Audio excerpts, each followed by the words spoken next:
So, good evening. With your permission, I'll begin. I'm Robert Cottrell. It's an honour and a pleasure to be here at Wolfson and in such distinguished company. Now, you will know, obviously, Henry Hardy, David Herman, Timothy Garton Ash.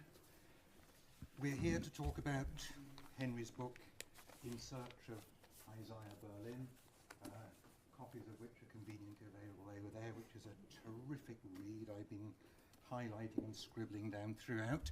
And I think for anybody who's known Henry for any length of time and sort of felt his presence and his voice and his touch and his wisdom emanating through the growing corpus of Isaiah Berlin's published work, to hear that story in Henry's authentic live voice is immensely rewarding and truly an extraordinary literary experience. So, Henry, let me give you the floor, and perhaps you can tell us a bit about what encouraged you to embark on this adventure. Thank you, Robert. I don't know that I'm going to answer that question immediately because I have prepared some remarks which take a slightly different tack, but I'm happy to take a question on that afterwards if it turns out that I haven't said what you want me to say in my own remarks. Thank you all very much for coming. It's a lovely turnout. Just the right number of people for the room. It couldn't have been planned better. And I'm particularly pleased to see here David and Andrew Cahoon, who are the children of Betty Cahoon, the late Betty Cahoon, who was the project's typist or in-house typist for many years, and many of the words which you read in the books were originally typed by Betty, and that's something I'm very aware of. We also have Esther here, Esther Johnson, who was the out-of-house typist, who has for many years also typed Isaiah's letters, both during Betty's reign and afterwards. So those are people I'm particularly glad to see here today. Right, I now have some prepared remarks and some slides which will come on the screen, I hope, if the technology works, although technology has a habit of letting me down, but we'll see. So can we, is Phil here? He isn't. Okay, now I've got to work out myself how to, okay, let's try. Lights down a bit. No, yeah. no. Oh, you can do that, can you? Yes. Okay, let's go from the beginning. There we go. Yeah, no, we're there. There you go. Yes, less light would be good, I think.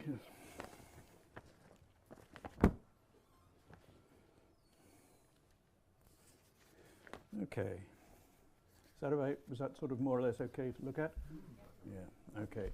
Well, before I take you below stairs to my customary subterranean habitat, I want to ask Isaiah himself to set the scene. In 1995, 2 years before his death, he was interviewed at length on camera by his biographer, Michael Ignatieff, for a posthumous BBC Two documentary on his life and thought. The producer was David Herman. The interviews were edited for broadcast, and some interesting material ended up on the cutting room floor, including the 40-second clip I'm going to play you now. Here, Ignatieff has just asked Isaiah about the source of his fame, and this is his response. I don't really know. Someone once said to me, when you reach 80, you automatically become an institution. Maybe something's that. No, I think my writings, I think these subversive writings which everybody attacks, that's what really gave me such reputation as I have.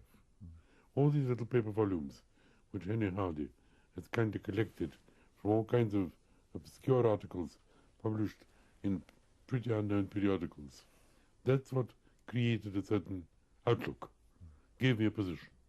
That's what gave me such reputation as I have. Little paper volumes is characteristically self-deprecatory. They are not little, and they began life, like most books, as hardbacks. Now for the stairs. both literal and metaphorical. The literal stairs appear on the screen as they are today.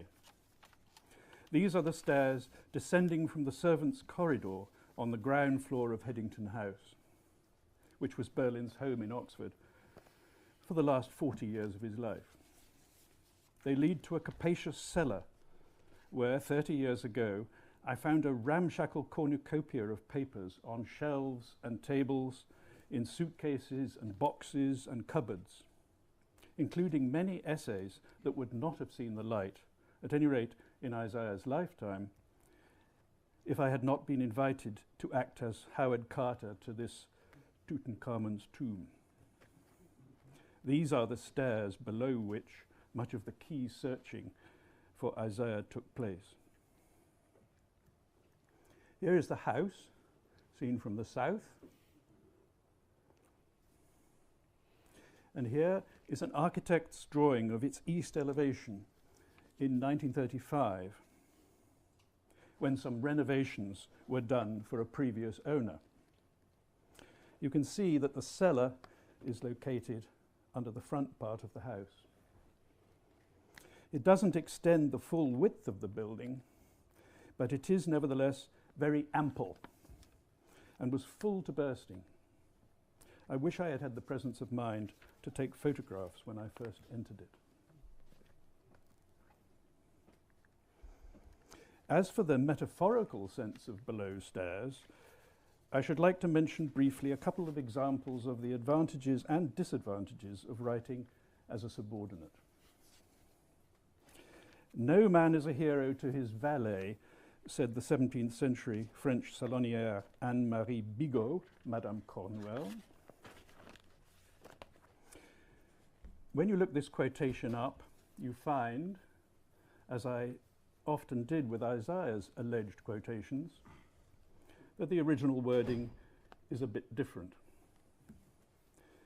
This lady is reported to have said that il n'y avait point de héros pour les valets de chambre, or literally, there are no heroes for manservants.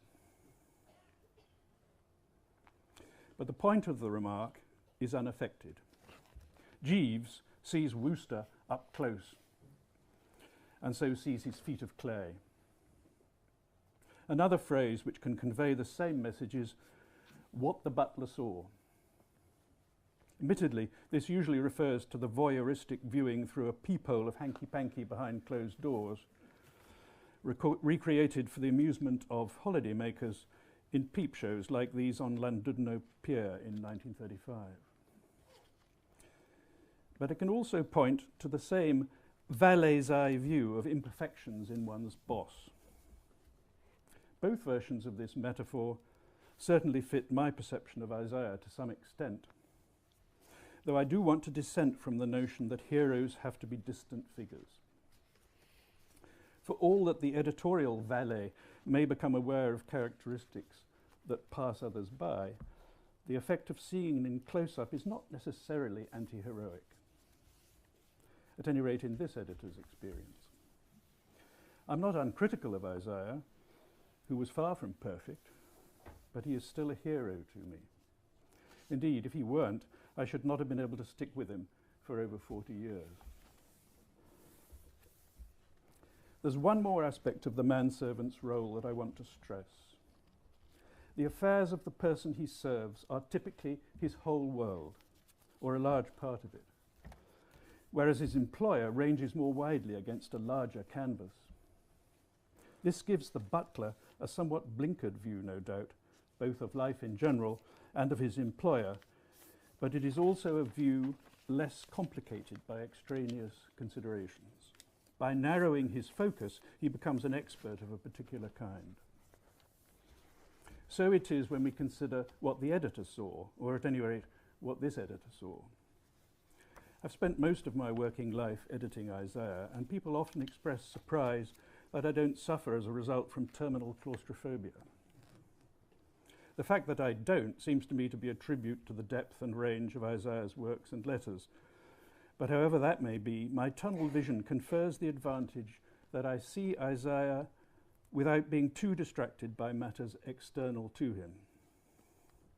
This would be a serious handicap in a historian, whose job includes setting people in their context. But it may be an asset for an editor or for a personal memoirist. It may also have something to be said for it more generally. In one of his essays, Isaiah records that Tolstoy was delighted by Belinsky's articles on Pushkin, and particularly by the idea that if one is to understand a writer, one must immerse oneself in him completely and see only him and nothing else. There is, of course, a paradox of a sort here, given that Isaiah himself was outward-looking in the extreme. But it remains true that the editorial butler may see what other eyes miss, even if his account of what he sees may lack the world historical perspective brought to the table by the professional book reviewer or the professor of European studies. One main disadvantage of my below-stairs status is revealed by the story of my search for a publisher. Both Chatto and Windus and Princeton University Press, who are Isaiah's main publishers in the UK and the USA, respectively, declined to read so much as a proposal, let alone a sample chapter. So did Oxford University Press, who published his most important book, Liberty. Isaiah's agent did look at the manuscript, but told me that it would be very difficult, if not impossible, to find a publisher for it. So it was a happy accident that I received an email from Tatiana Wilde, the commissioning editor at I.B.Tauris, in October 2016, exactly when I was starting to despair of finding a home for the book. Tatiana wanted to publish a new edition of The Age of Enlightenment, Isaiah's anthology of the writings of the 18th century philosophers. This eventually proved impossible, I'm sorry to say, but in March 2017, while that idea was still in play, I wrote to her, "Given your interest in Berlin, I wonder if you'd be interested in the book I've just completed on my work with him over the last 25 years of his life. It's entitled The Genius and the Pedant, and the current draft runs to 114,000 words. What do you think?" Tatiana replied that she would indeed be interested. So I sent her my text, and within days she had given me a positive response from her editorial board. Now, I can hardly compare my experience with that of more celebrated authors whose books have initially struggled to find a publisher. And it may well yet be that the book will fall dead-born from the press, justifying the skepticism of Isaiah's own publishers. But as a former publisher myself, I was an editor at OUP for 13 years, I naturally find tales of multiple rejections followed by unexpected success intriguing. And I can't deny that I shall experience a degree of schadenfreude if the book earns its keep. It seems that there is a certain conservatism among commissioning editors, and that this works against unusual books that may succeed precisely because they are unusual. The publishers who turned down a book about anthropomorphized rabbits or about a schoolboy magician must have come to regret their caution. Again, I'm not remotely in that company, but I hope I may turn out to be a minor example of the same syndrome, a footnote to the history of publishing. Apart from the two transcribers and typists I've already mentioned before I began, the most important person who laboured with me behind the green baize door at Headington House was Isaiah's personal secretary, Pat Utechian, who died a decade ago. In Isaiah's heyday, she had to transcribe his dictation using this dictation machine, dictaphone machine. Another example of which is the inanimate hero of one of the chapters of my book. Unlike the cassette tape recorders that took over later, this machine used a continuous red plastic recording belt called a dicta belt, on which a stylus inscribed 15 minutes of sound for the typist to play back. These are the sound grooves going across the screen. The belt was slipped over two rotating cylinders in the machine from the right-hand side. You can see them both when the top of the machine is flipped open, as in this slide. Here's one, and here's the other, and you slip the belt on from this side, so there's a kind of rounded corner, so it slides on, and then the cylinders revolve, and the stylus picks up the sound.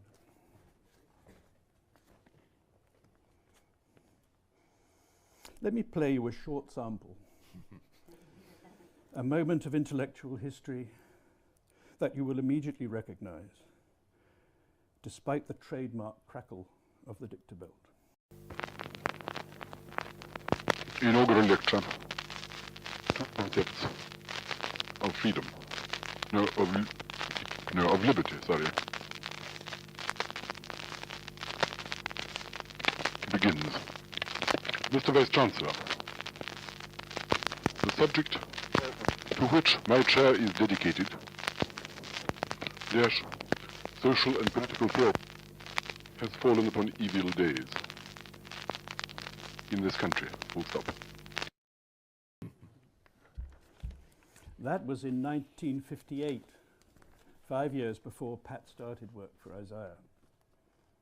21 years after that, in 1979, the only photograph I know that shows Isaiah and myself together was taken here in Wolfson when his first Festschrift, The Idea of Freedom, was presented to him. We are standing with the contributing authors on a set of stairs outside the buttery. And for once, we are both above stairs. But do not be fooled. I was and remain a helot, but as you can see, a happy helot, who must be one of the luckiest editors ever to draw breath. Thank you.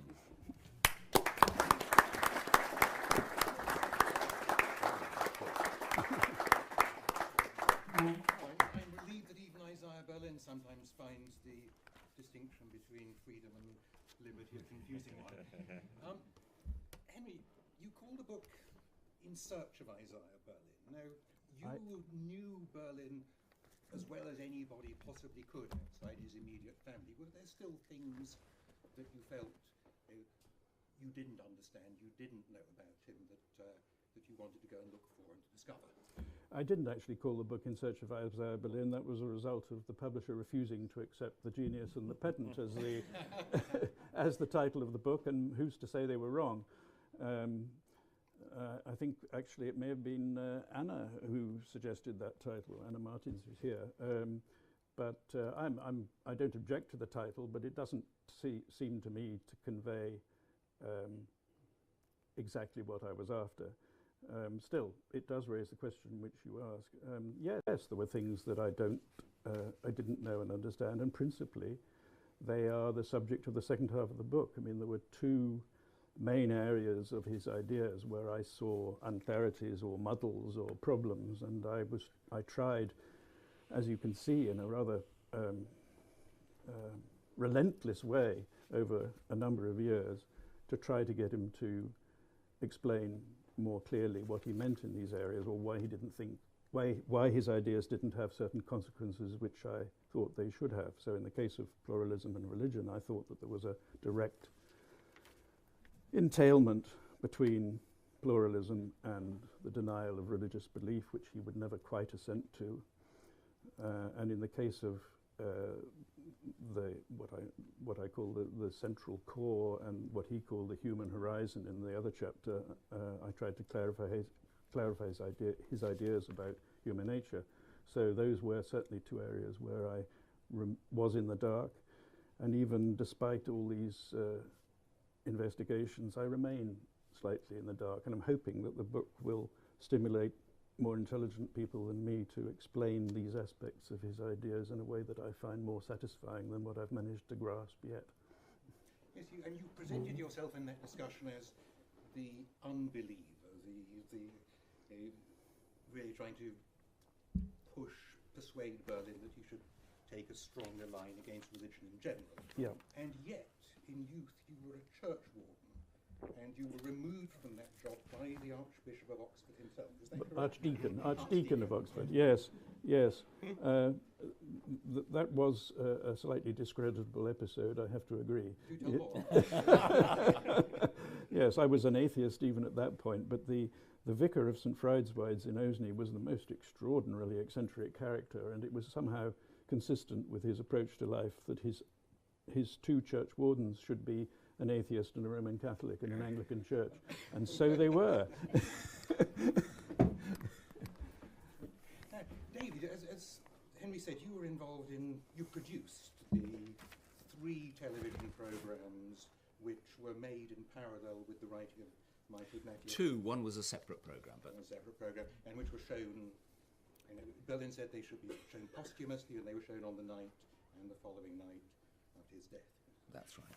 So how does the Berlin that you now discover through Henry's eyes in this book compare with the Berlin that you remember from that time? Well, the interviews that Michael Ignatieff did, which I produced, were very much about the ideas, but also his life story. It was not a sort of intimate insight into a working relationship, or indeed any kind of relationship, although Michael had been for some years preparing his biography by interviewing Isaiah on a fairly regular basis, which he recorded, and those are now, I think, in an archive. They are, yes, they're accessible online. Yeah. And so it was Michael talking to Isaiah for 2 hours, and we split it up into 2 programmes. Shall I? Do please. As ever in my life, I come as a dust cart, a humble dust cart after the Lord Mayor's procession. So my apologies. In the preface to Flourishing, volume 1 of Isaiah's letters, there's a section called The Builder and the Butler. And it's interesting that Henry and I have both focused on this image, where Henry reflects on the peculiar editorial role that has fallen to me personally. Is he the stonemason slowly assembling a great building, perhaps a cathedral, or perhaps the butler silently lurking behind the green baize door? We are, as a culture, fascinated by butlers, servants, humble retainers of many kinds, and the dynamics between them and their masters, from Malvolio and Sancho Panza to all those butlers and upstairs, downstairs, Downton Abbey and the remains of the day. In television, we love the relationship between Jim Hacker and his civil servants in Yes Minister and Yes Prime Minister, or in Iannucci's TV series The Thick of It, between the ministers and their civil servants, or in The Crown, my recent favourite, Tommy Lascelles trying to rescue the royal family from one scrape after another with a raised eyebrow or a twitch of the moustache conveying enough emotion to fill Freud's studies on hysteria. And above all, as Henry said, of course, there's Jeeves and Bertie Wooster. And the question all these raise in different ways is, who is really the master? Could it be that the servant is actually the master? From Shakespeare to Jim Hacker, it is one of the great subjects of English literature. I've often thought in my typically prosaic way that Hardy and Berlin were a kind of latter-day Jeeves and Wooster.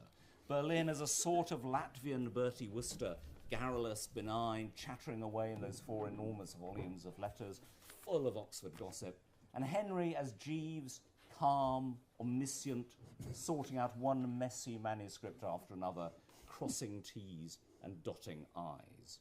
The genius of Woodhouse's stories, as Henry said, is that they're told through the innocent eyes of Bertie Wooster. But what if they were told through the eyes of Jeeves? What if we had a glimpse of Berlin's life and work through the eyes of Henry Hardy? Now we know. In Search of Isaiah Berlin is, as Henry said, biography from below stairs.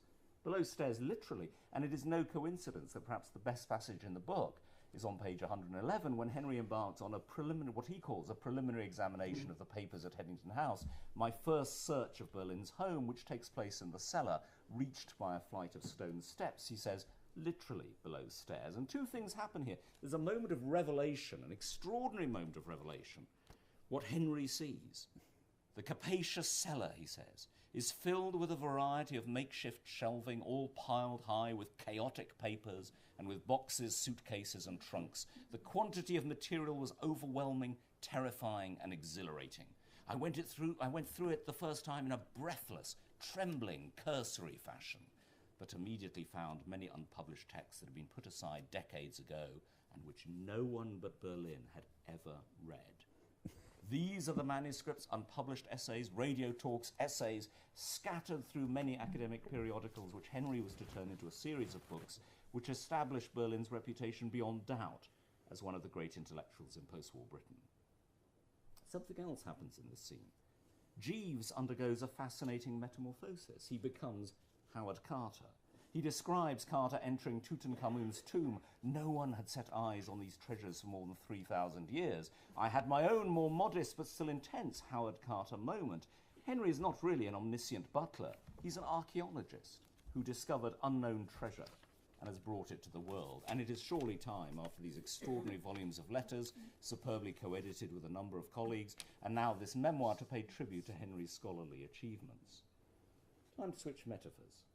What his memoir offers us is a glimpse inside the boiler room of Isaiah Berlin. It tells us in fascinating detail how it was done, how Henry took these manuscripts, this chaos, a huge unsorted heap, as Isaiah called it, and turned them into some of the most acclaimed books of our time, what Henry calls the editorial story. And at the heart of the book is the battle of wills between Henry, part Jeeves, part Howard Carter, and Isaiah, part Latvian Jewish Bertie Wooster, and part Tutankhamun. Or as Henry puts it, I propose, he demurs. From the first moment in the cellar, Henry knows there is real treasure here and he wants to share it with the world. There are only two obstacles, the material itself and Isaiah himself.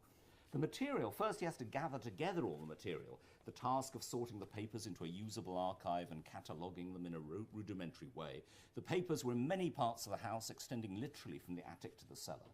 There were around 160,000 leaves, which eventually filled more than 800 archival boxes in the Bodleian Library. Then they had to be deciphered and edited. Typos have to be corrected. BBC typists kept turning Saint-Simon into Sir Seymour. Handwriting has to be deciphered, and incomprehensible dictabelts, as we've seen, have to be transcribed.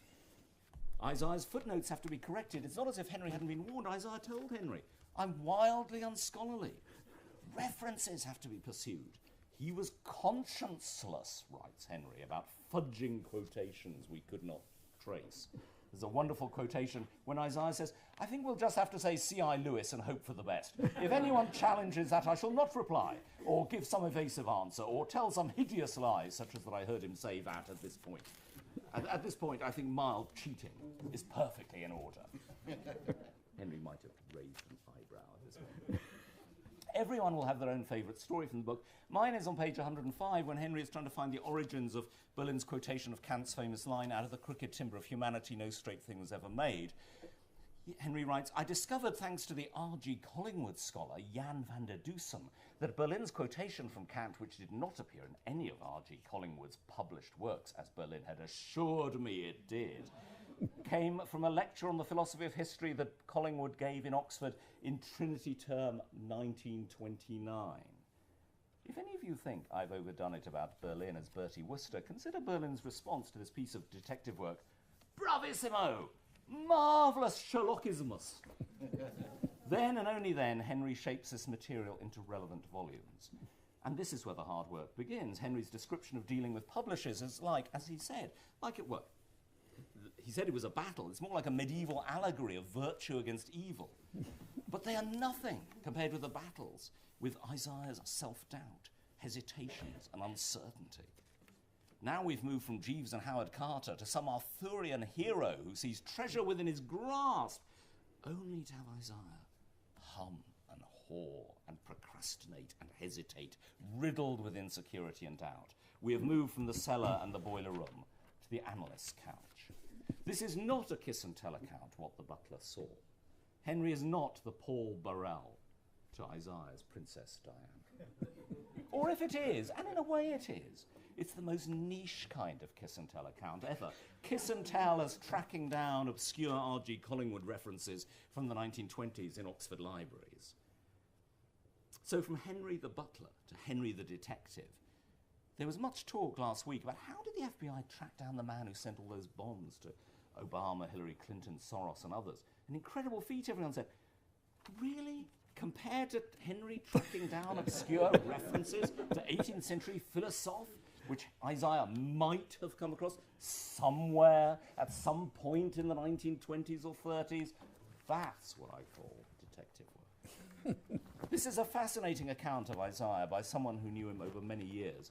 Isaiah the man, not just Isaiah the thinker. But perhaps above all, it is a fascinating account of scholarship, how it's done, and especially the human relations that are so much part of it.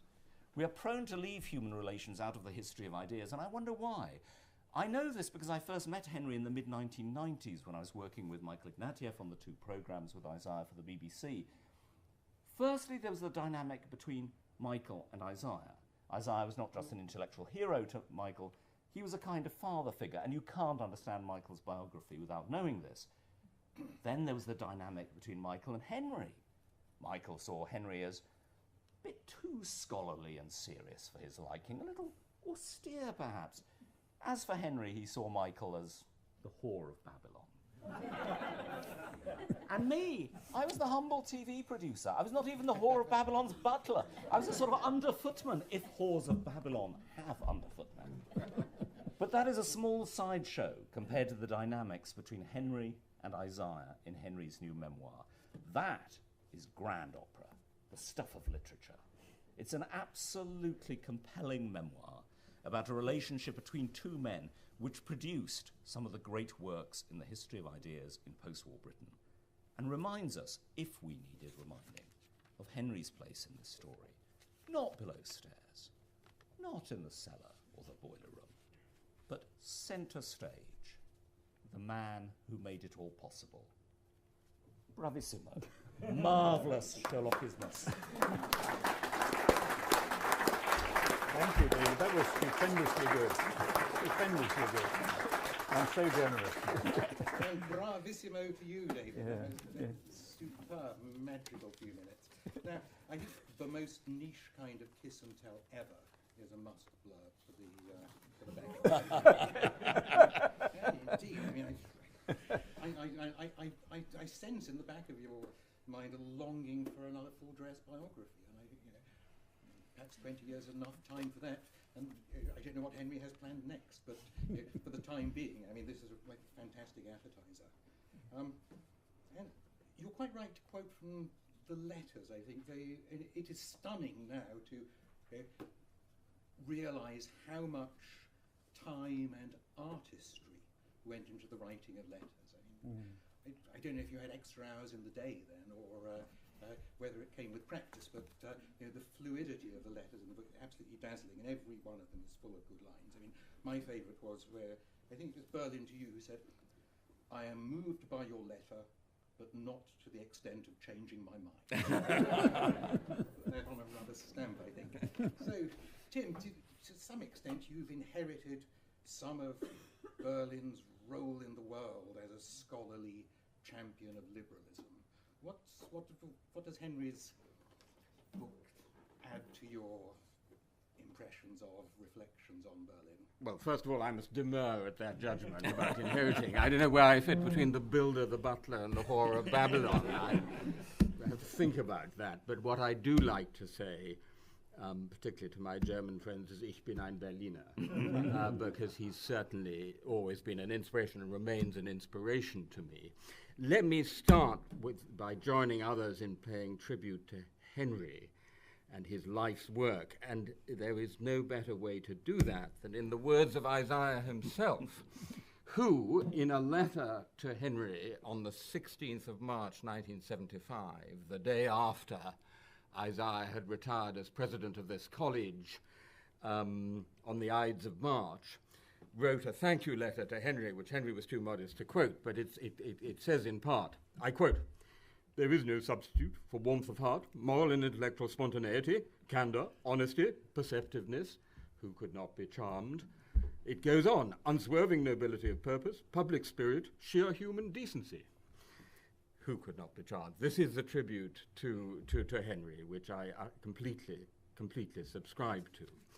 And the other thing, which I did not know, perhaps should have known, is that it was Henry who actually got Isaiah to write one of his greatest, in my view, essays, Meetings with Russian Writers, which is an absolute classic, and I didn't know that it was thanks to you that he actually sat down and wrote it. And when one reads that essay, one has the sensation, which Isaiah memorably described, describing reading Louis Namier. He says, in reading it, one had the sensation, for which there is no substitute, of suddenly sailing in first-class waters.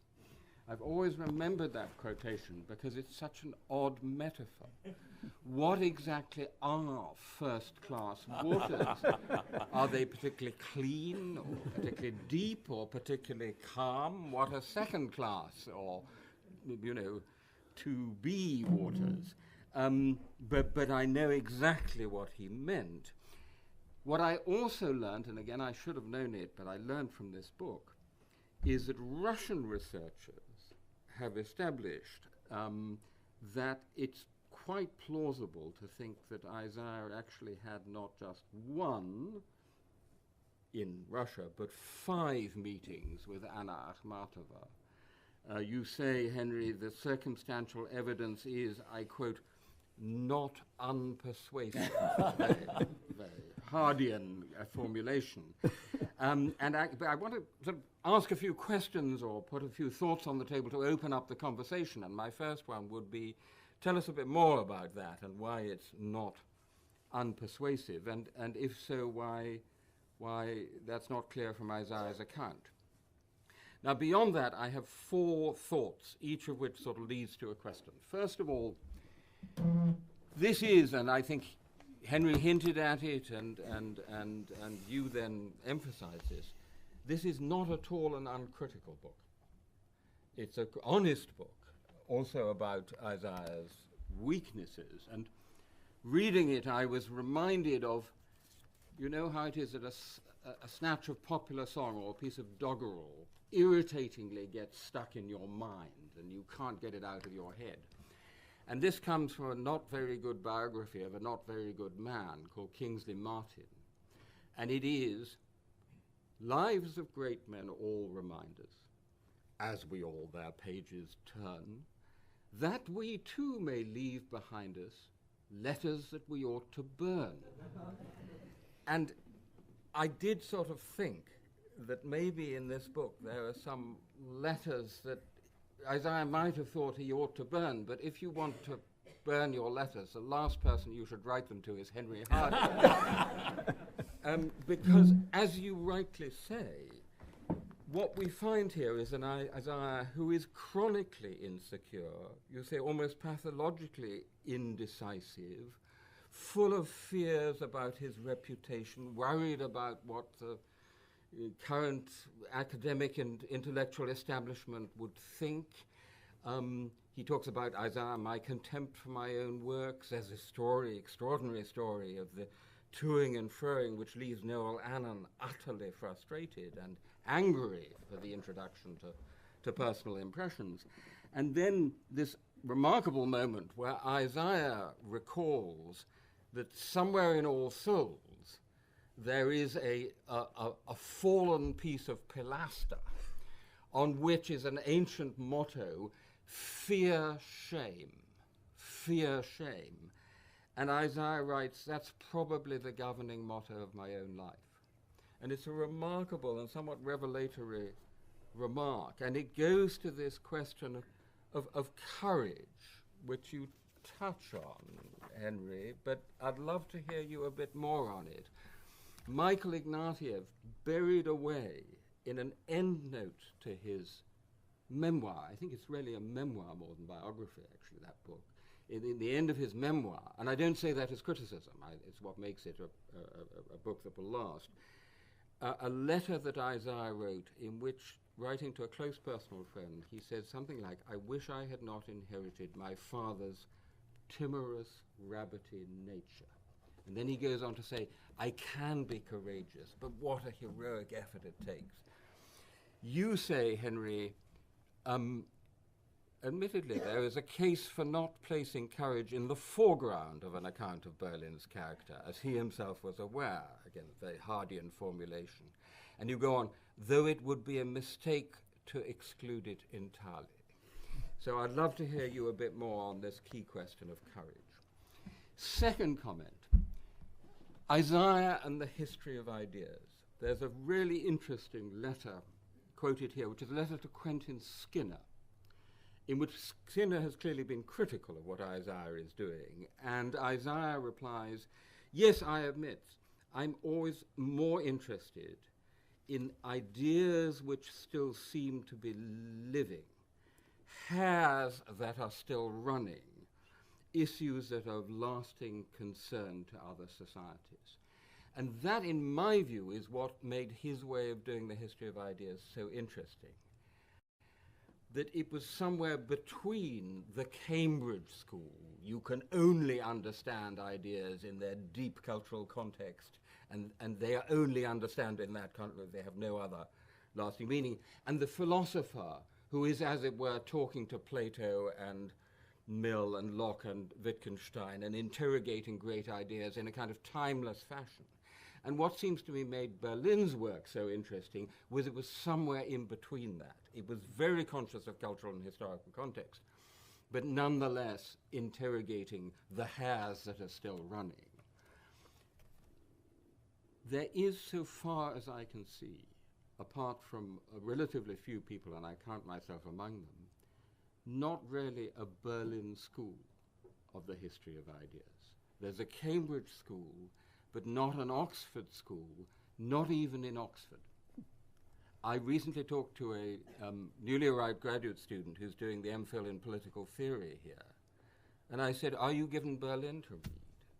He said, I'm not sure we are. You have Dworkin, you have Rawls, you have Nozick, you have Waldron, e tutti quanti, you have Quentin Skinner, but I'm not sure how much Berlin they get. And I think it's an interesting question, which we might want to talk about. Why Isaiah, who in the extract that we heard in 1958 deplored the state of his own field, has not left behind a school of the history of ideas, even in Oxford. Third point, in this wonderful book, the first part is about the personal relationship with Isaiah. The second part is called Probing Ideas, and is about how Henry pushed Isaiah to get more clarity. Now, I have two thoughts on that. Thought number one, people always talk about Isaiah as a Cold War liberal, which in some sense he was. But actually the most interesting thing about Isaiah's work, it seems to me, is what you were in conversation about, which was how we combine liberalism and pluralism. That is the great Berlin question.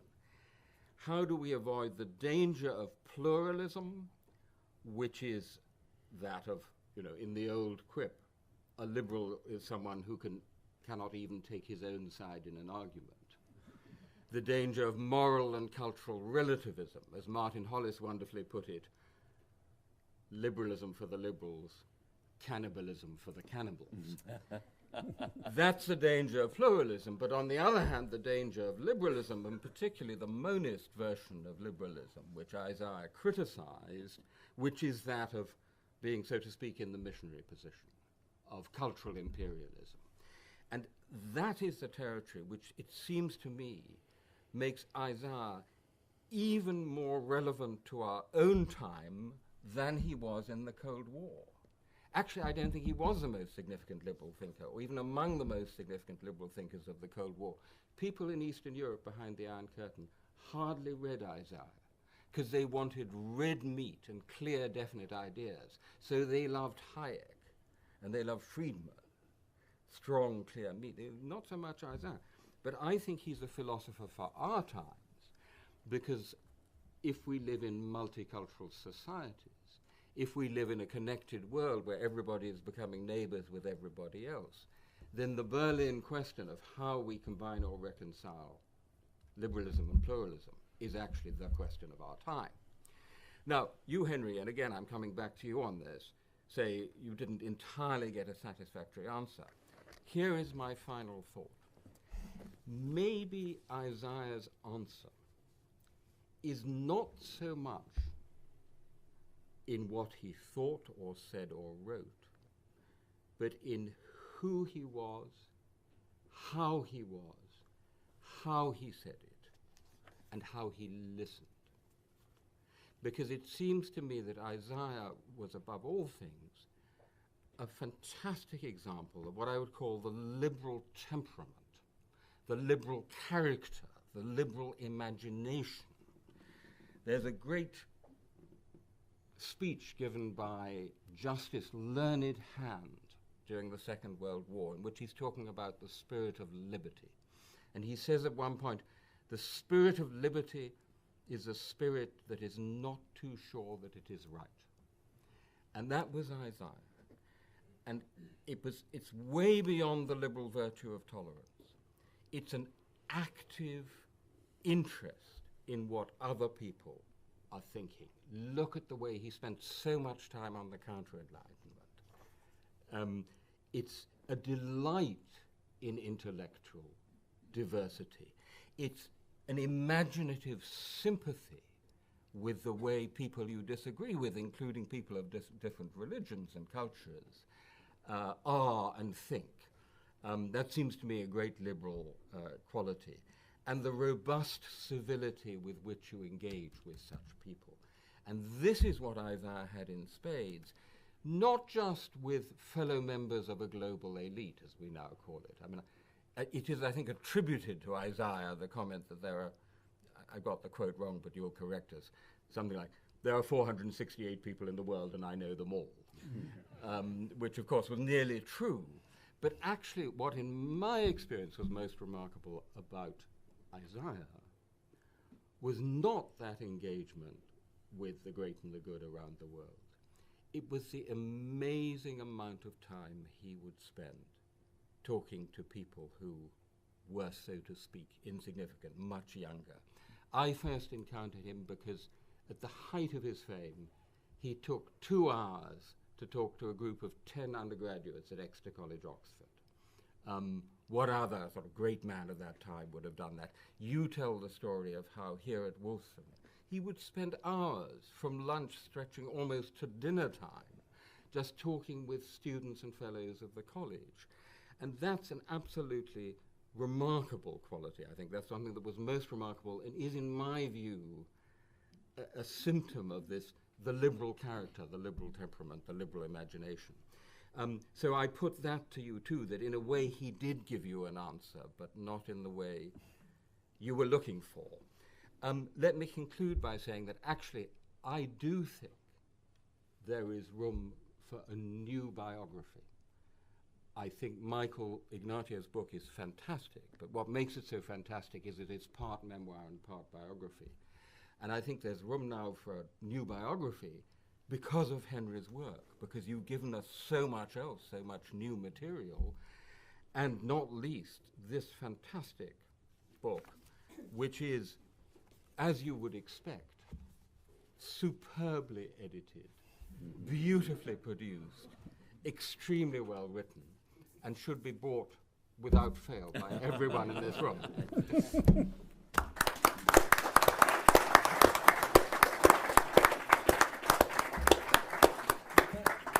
Henry, Tim's left you with a few open questions there. But I should also say we're amongst friends, so if anybody would like to intervene with a comment or a question, please feel free to do so. Yes? You talk a lot about genes and ballets and amanuenses. I don't think anybody mentioned Boswell. Would that have been inappropriate? Anything else before Henry goes back to that? I would, if that's a question to me, I would say that was Les Majestés. Obviously, it's delightful to be for it to be suggested that there was any common ground between Boswell's enterprise and mine. But I suppose it's true that one of the things I was trying to do was to preserve as much as I could of this remarkable man, but not only his writings, but his person, his personality, his approach to life, his style of humanity, before they vanished on the desert air. Yes, so to that extent the aims were related, but it's a small version of a much larger enterprise. Henry, could I pick up on one of the thoughts that Tim left hanging in the air, which is that throughout In Search of Isaiah Berlin we have performances of insecurity, indecision, worry, hesitation, reversal on Isaiah Berlin's part. And he was by any measure a great person at this point. Was that play acting, or did that go all the way through? Yes, I did. I think there's a passage in the book where I challenge him on this directly, and I say, you know, are you really do you really estimate yourself at such a small value as you affect to do so? And he replies, believe me, it is no affectation. Well, I believe that the truth is somewhere between the two. I mean, I think his self-doubt and his low estimation of himself was genuine. But if anybody were to agree with him too readily, he would bridle. So I think he wanted people to answer back, and he wanted people to disagree with him and to say that he was better than he thought. But nevertheless, I think he did sort of believe it, yes. Who can say what his true state of mind was? I mean, there's another thing which I mentioned, I think, at some point. We had one of the chapters is about the book of philosophy essays, and eventually, as a result of an intervention from Bernard Williams, he agrees to publish the book, but to omit one essay, which, for reasons which I didn't entirely accept, was thought to be not worth preserving. And when he wrote to me about this letter from Bernard Williams, he said, so I suppose I'm made of wax after all. I suppose I'm won over, as long as you omit the essay on induction, of which David Paz used to think rather well. So even when he was sort of backing out of the limelight, he wanted to say something on the other side of the equation. Please. Hermione, is it? Yes.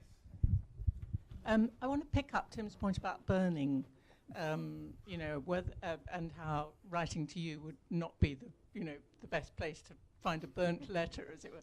So, but I mean, there is a school of thought around this extraordinary work of yours in bringing to life everything that Isaiah had done, which to be devil's advocate for a moment, which says there's too much, and actually, would it have been better, or might it have been better, to not bring everything to light? Do you think now, looking back on it, that excision would have been a good thing? Do you think that there is an argument for not publishing everything? I mean, this is a debate not just around Isaiah Berlin, but around many major literary figures or figures in philosophy and history, where their reputation is such that everything, all the early work, everything becomes sooner or later published. And there could be an argument for saying it's counterproductive. What do you think? I recognise that argument, and it's one that's often made, and I reject it completely. Partly because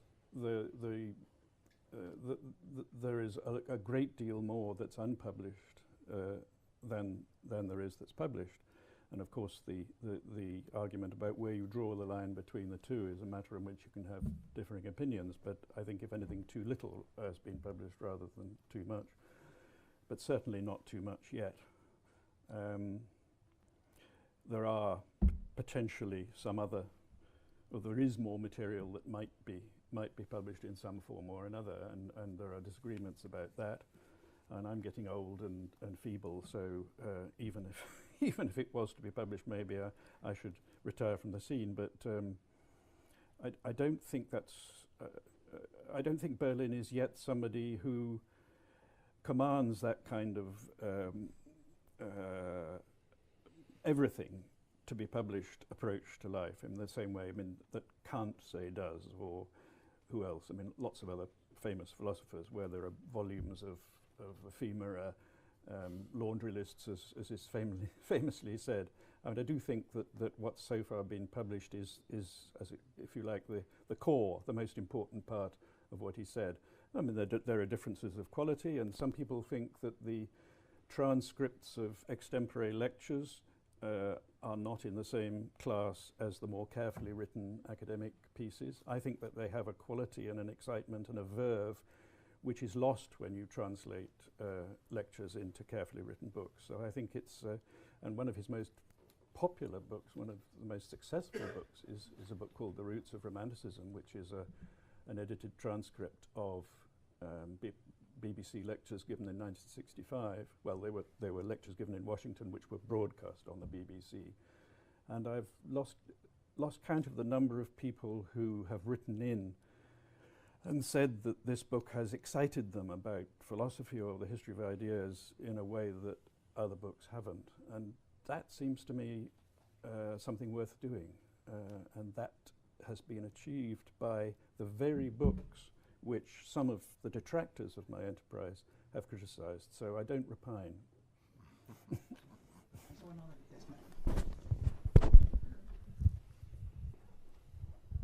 Henry, could Isaiah Berlin's fears of indecisiveness not have been allayed as he got older by the extraordinary decision he made that he would throw his hat in the ring and raise the money for this very college? Were his feeling that he hadn't achieved anything and his indecisiveness not modified by this extraordinary decision and achievement? Well, I know that you think there's a relationship between what he did here at Wolfson and his writings, which I've never quite understood. But I think that he thought, there was certainly a part of him which felt that in Wolfson he was achieving the work that he hadn't managed to achieve as an author. He you know, as we've been discussing, he had a somewhat low opinion of his achievement as an author, and he felt a terrific sense of gratitude to Oxford for everything that it had done for him throughout his life, and he was very, very pleased to be able to do something to repay that gratitude. So yes, I think he was pleased and proud of Wolfson, but what it is, what the connection is between that and his feelings about his academic work, I'm not sure. I'm not sure I've quite understood your point. Have another go. He didn't feel reassured by his very real achievements here. There wasn't any need for this constant feeling. Well, yes. I mean, I think he was satisfied by Wolfson to some degree, but I don't think it had any impact on his views of himself as a scholar, I would say. Now we're coming to the end of the allotted hour time. that we nominally allotted, but I don't think we need to be particularly strict on it. So. I would just like to pay a tribute to Henry as his sort of former boss, as a publisher, which is summarized to me in a letter Henry showed me from Dean Henry Chadwick, which started, "Dear Mr. Hardy, thank you for your impatience." Thank you, Hugo. Question over there, bye-bye. Bye-bye.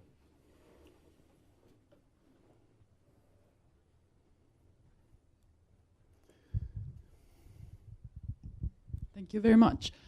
Henry, what would you think, what Sir Isaiah would say about today, looking back at the years when he was a diplomat in America? What would be his analysis of today's situation? Rereading his letters from that time was most fascinating for me. Sorry, what do you mean? What did he say about the position? About the relationships between our countries today. Between which countries? Between European countries and America. Good Lord, that's a question so far above my pay grade, I don't feel I can even begin to. I also think that trying to say what somebody who's been dead for 20 years would have said about today is in a way a non-starter. I don't think I've got anything intelligent to contribute on that at all. It might be something on which Tim might well have something to say about Well, it. Yes. I mean, one can imagine, but I do agree with you. I mean, I do think it is, you know, people do it with Orwell the whole time, don't they? They say what Orwell would have said about this and that, and they can't answer back. But what is, I think, striking about Isaiah is that, I mean, correct me if I'm wrong, Henry, I think he thought himself as absolutely part of a transatlantic West. And one day in Paris, the next day in New York, but it was absolutely the same world. I was in Washington last month trying to discover what's left of the West. And you have to look quite hard to discover what's left of the West in that sense of a lived, felt community between people of influence in Washington and those in Europe. So I think he would have been, to say the least, deeply disturbed by what's going on. Undoubtedly. Now I'm going to allow myself the luxury of one final question, but yeah, Henry, yes, there. Henry, I have a question for you. In your wonderful book, you talk about you know, Isaiah being a genius, but quite surprisingly, he was a genius of ideas, but you say he was a genius for human life. And in light of what Timothy Garton Ash has said, could you kind of elaborate on how you felt he was a genius in that way? Oh, what a difficult question. I think Tim summed it up extremely well. I think it was a question of the way he lived his liberalism as much as, if not more than, the way he argued for specifically analytical liberal points that was so exemplary. I remember Tim was asking, was comparing and contrasting the Cambridge contextualist school of history of ideas with Isaiah's style of the history of ideas. And I think what I thought of at that point was that the Cambridge school are better scholars than Berlin. But Berlin is a better human being than the Cambridge scholars. I think that sums it up. Robert. Well, I think in terms of summing up, I'd like to say how very, very much I've enjoyed this discussion on top of the enormous pleasure and excitement that your book gave me.